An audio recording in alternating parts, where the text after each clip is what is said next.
And look, Eddie, see you later, my mother's mother. We got a guy here now, man. It's on the topic of respect. It's on the topic of loyalty. It's on the topic of being a real man.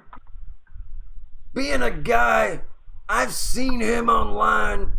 I've cultivated this relationship as well with him. He's a good fella. Are you there right now in my ear, Mr. Don A?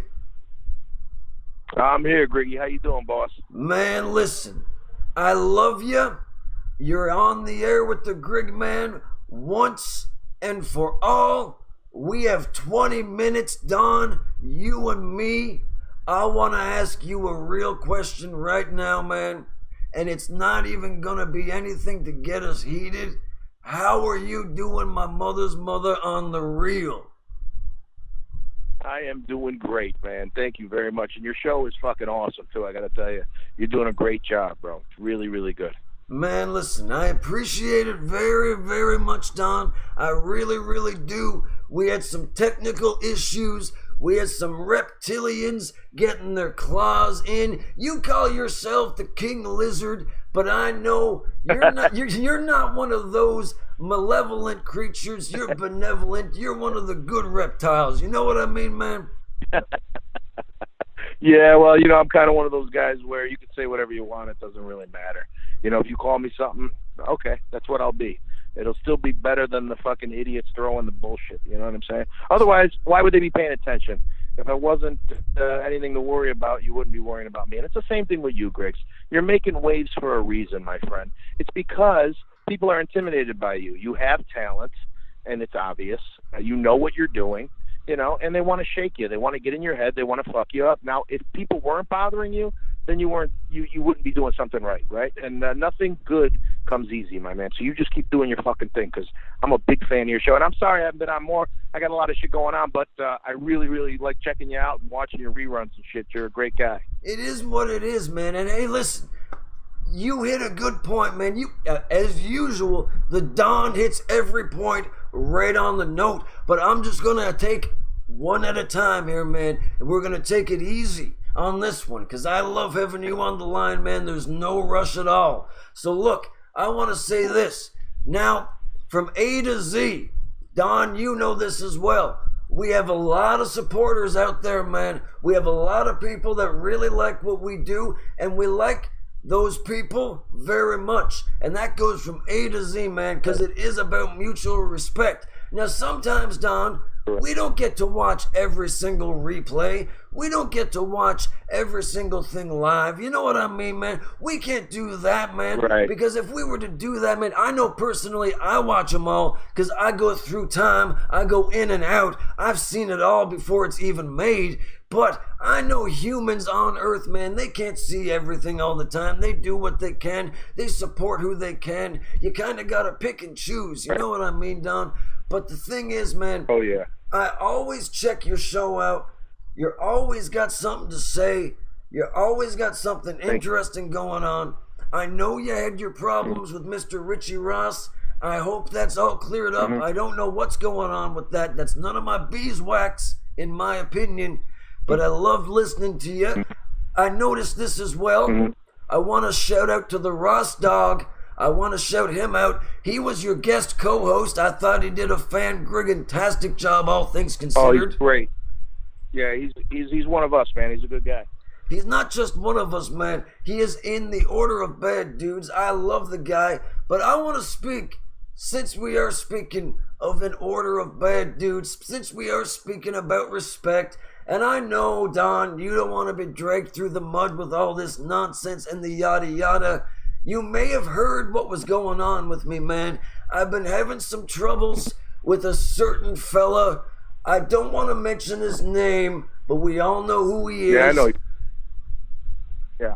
Now, Largo called him unfucked. Now, I thought that was a bit abrasive, but I liked it. Largo comes from a good spot, and I called him something else. Yeah. It was a little heated, but you know what, man?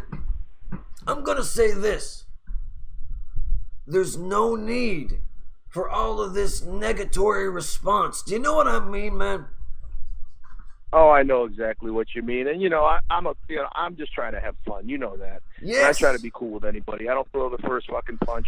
I don't fuck with you. Never see me attacking anybody who is, like a deer in a cage. I don't go after people. If somebody fucks with me, then I'll say shit back. And I have my fun, back and forth. I like to bust balls and have fun. You know the story. But when people start trying to go after somebody's kids or start talking about shit like that, that's when I go, you know what? Fuck you. I'm done. But the unbleached teeth guy, the boar bar, whatever the fuck you want to call him, he continues to just want to review my show every week, and he's like, the tabloid fucking show, and all he does is talk about different people, and he throws you under the bus. You try to confide to him as a person of a colleague, like you'd say, or whatever, and then. And he throws you out there. I see what the fuck's going on. People like that have no honor, no respect, and they'll do whatever. They'll sell out their own mothers. They have no loyalty, and they'll be your friend. And again, he was my friend. I would just go on the show. You know it. That's where I met you, Griggs. I'd go on the show, and we'd hang out and have a good time, and it was great. He loved it. He would go on the Discord and say, hey, man, come hang out. Come hang out with us tonight. Come hang out. Until I said I was starting my own show. Then all of a sudden it turned, and he had people calling me lizards and doing all kinds of stupid shit. So it is what it is. All it does is fucking feed the fuel to keep me stronger and to make me fucking better at what I do. That kind of shit, it's the fuel for me. You understand what I'm saying? I'm built for that kind of shit. I've been around fucking weirdos and haters all my life, and all it does is make me better and make me funnier and make me swifter and make me sharper. And so for them, they continue to lose and we continue to win. So that's the funny thing about it. You know what? It's right, man. And you're 100% correct. And you know what? I just got a message, man, from above. It said we can go long on this, man. We can get into a detailed explanation. And you know what, man? I think we will. Because this needs to be talked about in an open and honest form, man. And I'm not trying. Listen, Don, I'm not even going to pull the wool over your eyes with this galactic nonsense, yada, yada. I'm from away, but that's not even what it's all about, man. It's about respect. And we're going to take a trip back, man, because I started this, man, just about a year ago. I was having fun on the radio local.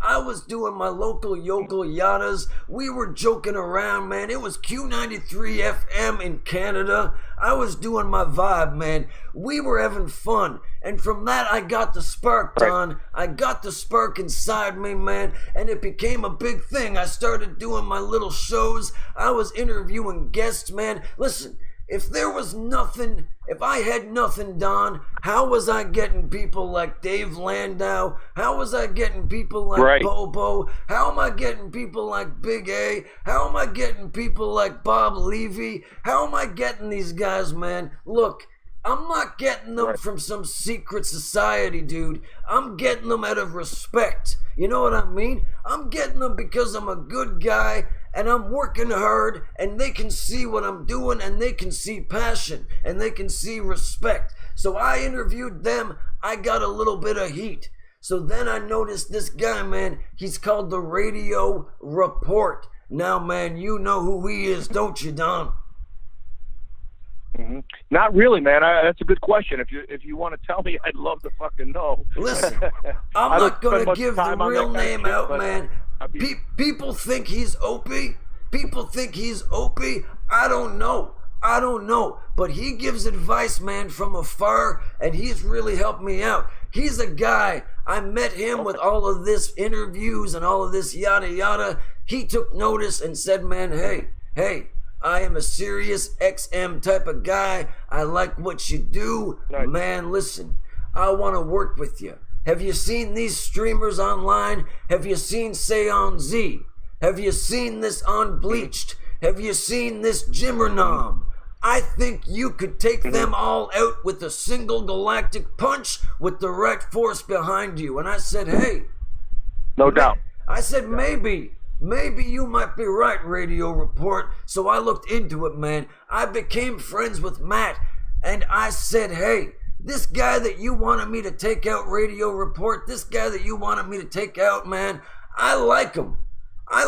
There's something I liked about Matt. And listen, I said the name. You heard me, man. I'm calling him out. I liked Matt Stern, 100%, man. He was Griggy approved, my mothers, and that's a fact. Right. That's a fact. But I started to notice a weird twist and turn in personalities, man. I started to notice a weird twist and turn along the way. And I think, Don, you know what I mean. And it made me wonder, man. I know exactly. It made me wonder, Don, what am I doing this for? You know what I mean? What am I calling into this gentleman's show for if all I'm going to get is nothing? You know what I mean? All I'm going to get is disrespect. Oh, I was there when it happened. I mean, you came with your fucking heart in your hand and was like, listen, dude, I've had your back. It was the same thing with me, Greg. If you remember, I was going to bat and going to war with other shows over the whole shit with his brother dying of AIDS or whatever that bullshit was. Do you remember that? I went to fucking bat for him, and he, you know, he loved it. He was playing the clips, and he was loving me for it. And I said, you know, anybody that would do anything like that is a piece of shit.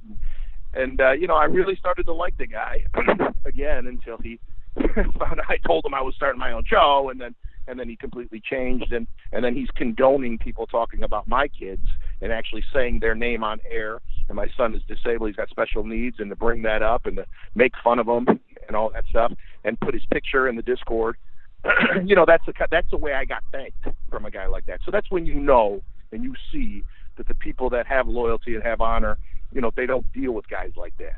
You know, real people don't do things like that. They don't, man. I obviously was standing on the wrong side. I felt bad for him. He was playing the victim role every week. He'd cry about, you know, how Jamie did that to him. So, you know, I would be there and I would tell him, and if you remember, we even had conversations. I'd be like, why do you keep bringing it up? Stop bringing it up. Remember when I told him that? I know, man. I remember. I said, man, listen, what are you going to do about it? You know what I mean? And that leads me to an interesting thought. That leads me to a very, very interesting thought, man. Largo brought this up. I want to say this. Largo brought this up at the start of the show. He was hot and throwing out information left, right, and center. He said this, and it stuck with me, man. What do you think of this? He said that Matt and Jimmernom are in cahoots, because elsewise, what is with all of this all the time conversation? Do you know what I mean? Who cares? Possible. It seems kind of like, I mean, I thought that. I think maybe one of those other weirdos, the CE whatever maybe, because every show he goes on, he can't wait to talk about him, and he can't wait to bring him up. Matt, I just think he talks about anything for content. Now he's on Pootie Pie. Now he's on me. You know what I mean? And now I'm sure this is going to be 2 hours of his 6-hour special. He's going to be reviewing everything that we're talking now too, and you know, and then he'll do my show and talk about, you know, if my hair's out of place or if my, you know, shirt isn't you know, is whatever. You know what I mean? That's some fucking weird shit. That's the guy is. I mean, that's what I said. Howard Stern, he tries to be like the old Howard Stern. Howard Stern critiques hot chicks. Matt Stearns critiques men. Oh, listen. You know? You said it all right there, man. You said it all right there, brother. Listen. And I'm not going to go on that, but you said what you needed to say, and I loved it. And listen. I'm going to be real, and I'm going to be honest, because I want this to be heard loud and clear, okay? And now listen. I tried 4+ times to bury the hatchet when I joined Gonzo Podcast Network with this gentleman, because I know that we had a little bit of heat. I know that we had a little bit of personal beef. Now look, I said to him, man, I said, let's just not do this, man. We're on the same network. If you want to cause some controversy together, if you want to be in on the game with Griggy's all for that. Right. But Griggy's not for detraction. You know what I mean? And I'm going to be honest with you, man. No, because you're... Listen, it's not even about respect, Don. It's not even about respect. Throw respect out the window. It's about business. It's about business. Right. And it's just not good for business if we're not on the same page, man. And that's just fact one in the book of how to make a network work, man. Look, I've seen them come, I've seen them go, Don. We have had more than our share of people on this network. And it's okay for me to say this, Don. It's okay. I'm not going to get in trouble. They've gone off the network, man. You've seen it. It's fine. It is what it is, man. It is what it is. But my thing is, man, they have left the network, I feel, personally. I don't know anything on the inside, but they have left because they are not about business. Do you know what I mean, man? They don't see the longevity. I know exactly. They are short-sighted. They are short-sighted and angry individuals, man. And they don't see the long term like you and I. They don't see the long term like many others on this great network, man. And I'm not going to disrespect anybody because I'm not about that, man. Everybody has a lot to learn. Everybody has a lot to gain. Everybody has a lot to like. And man, listen, I'd love to see you sometime on Gonzo. I know you don't need it because you do your own thing for fun. But man, I'd put in a good word for you any day because I know you're a good dude, man. Well, thank you, Griggs, and I appreciate it. And if you don't mind me saying so, I mean, we talked personally just to back up what you said. You and I both talked personally, if you remember, before we either one of us had our show. And we talked about our discontent for, that guy over there. And and I said, I'd like you to be on as a guest, and we could air it out. And you said, you know what, Don, I'm going to do this Gonzo thing. And, for business purposes, I don't think it would be a good idea to do it.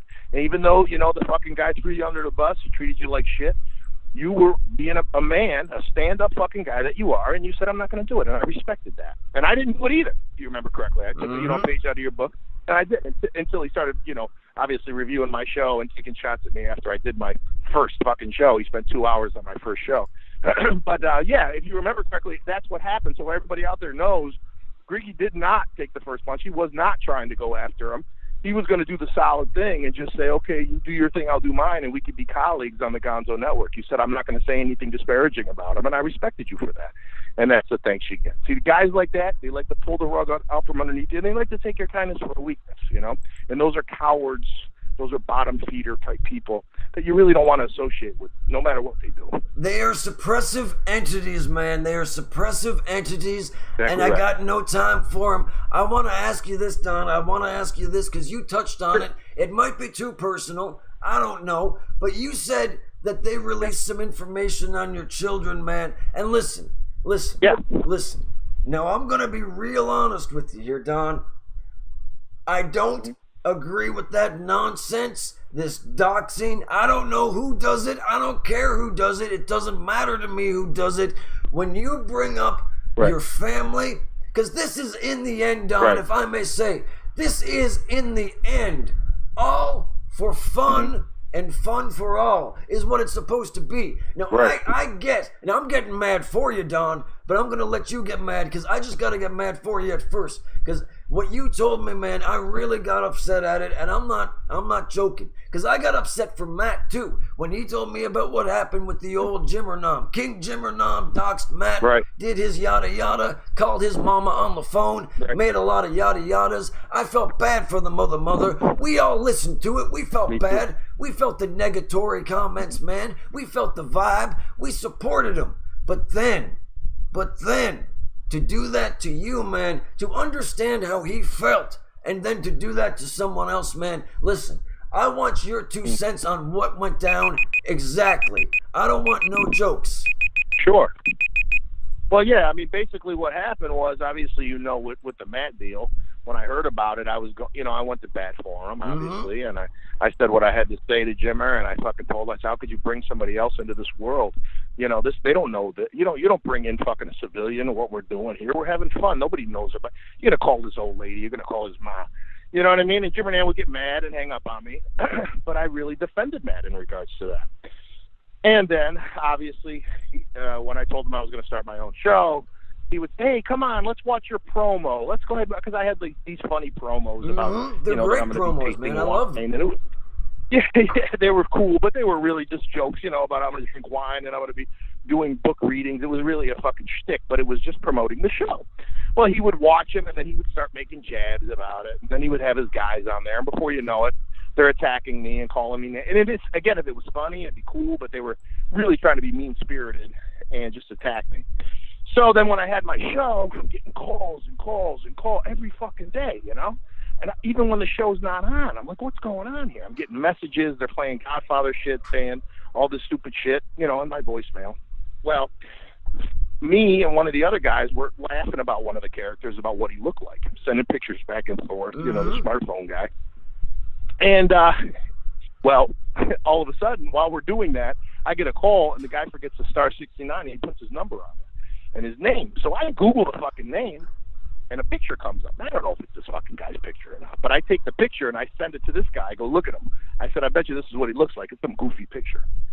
Well, it must have been the fucking guy's picture, because he put the picture out and gave it to the guy, and the guy flipped out. And next thing you know, he's saying, Don A. doxed me. Don A. called me. Don A. threatened me. So because he did all that, which is bullshit, since he did all that, let me tell you about his son. His son's disabled. He, keeps him chained to the basement, which my son is disabled, And he said his name on that Bleach show. He showed his picture. I mean, he did all that. And you can talk about my businesses, which is all fine. I own businesses. That's great. You could talk about all that stuff. You could say my name. That's fine, too. You could call me. That's fine. If you come at me, there's no holds barred. You can do whatever you want. I said it. You can come to my house. We'll have coffee. I don't give a fuck. It's funny to me. But when you start talking about kids, or when you start talking about civilians or people, especially special needs, and they can't defend themselves, that's when I get a little fucking upset. And that's when it got a little ugly. And that's when there's no more playing and busting balls anymore. You know what I mean, with that guy. So, Matt, of course, he's, hey, it wasn't me, it was him. But he was doing it for him. I mean, the guy would have no reason to attack me or come at me other than to do it, man. Just to do it. Why? Just to do it because he knew he could get you at a moment when he thought he could get you, man. And that's what he does, man. That seems to be what he does. But look, I said, Don, I'm going to be honest with you, Don. I tried to rise above it, man. I really did, man. I tried to rise above it. But I don't know, Don. I really don't know, my brother's mother. I really don't know if this online streaming thing is for the Grig man. There's a lot of negative entities out there, man. It is. It is, Don, but it might be in a different tone. Do you know what I mean? It's just these guys, man, I know. Listen. From A to Z, man, from A to Z, everyone has been nothing but great to the Griggy man, and he's learned. You see, every step of the way, Don, even the negative experiences, this is how you got to look at it, Don. Even the negative experiences are positives if you look at them in the right light. You know what I mean? And as the eternal optimist, I know you know that for sure. The incurable optimist, I know you know that for sure. The optimist of anything, it doesn't matter, man. As long as you look at it on the bright side, you can see a positive in any negative, and that is what I'm about to. That's it. It's absolutely what it's about, but it's hard, man, and it's hard to get over those hurdles, man. It can be, but let me tell you what, you take that pain. There's no pleasure without pain, Griggs, and because that happened, now my show, I donate anything that's given to that show to Muscular Dystrophy, for Autism Speaks, and for St. Jude's Children's Hospital.